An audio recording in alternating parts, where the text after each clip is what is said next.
The NRM electoral body has promised to address petitions from aspiring candidates as swiftly as possible. Major James Kinobe, one of the commissioners at the party's electoral commission, revealed this during an interview with Beg Media. Continue.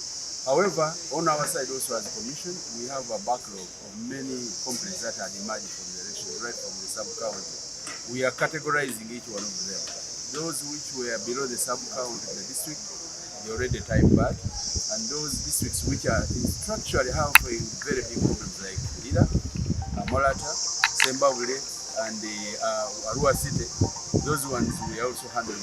He said they have already received the petitions from aggrieved aspirants across various districts and constituencies.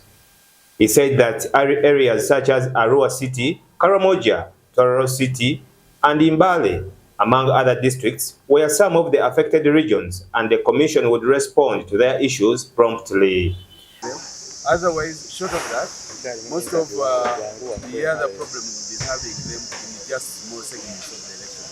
For example, complaints from the workers and the entrepreneurs, where we had issues with the registered sent in by NOTU and National Chamber, maybe youth elections where we had issues of age complaints, and a few complaints, not mainstream activities. Reflecting on his former role as Uganda's ambassador to the Democratic Republic of Congo, Kinobe revealed his significant achievements for Uganda and the East African community as a bloc. As you all know, DRC is bigger than East Africa combined. It has a very long stretch of our border, which stretches almost to 800 kilometers from north to south. And we share a lot of good things, but we also share a lot of bad things. So it was in the interest of this government and the Congolese to harmonize and have peace. So my deployment was a very big task. It was a very challenging task, but I am proud to say that by the time I left the country in 2017, first of all, the foundation of convincing the Congolese to be part of the East African community had been laid. The foundations of increasing trade between our two countries had been laid. He underscored the importance of a reliable and strategic neighbor like the DRC, given that Uganda is a landlocked country. But the challenging times that I found in DR Congo was the time when I had just been deployed as an ambassador in the DRC.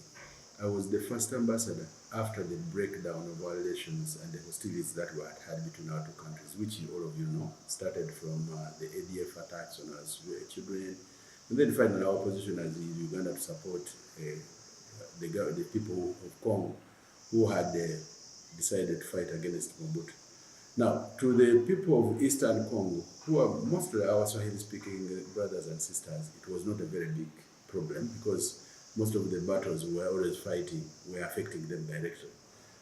However, Kinobe also pointed out the need to bolster security at Uganda's mission in the DRC, which has previously suffered attacks from hooligans who destroyed government property. He expressed gratitude for the current situation in the DRC, where government has deployed the Uganda People's Defense Forces to restore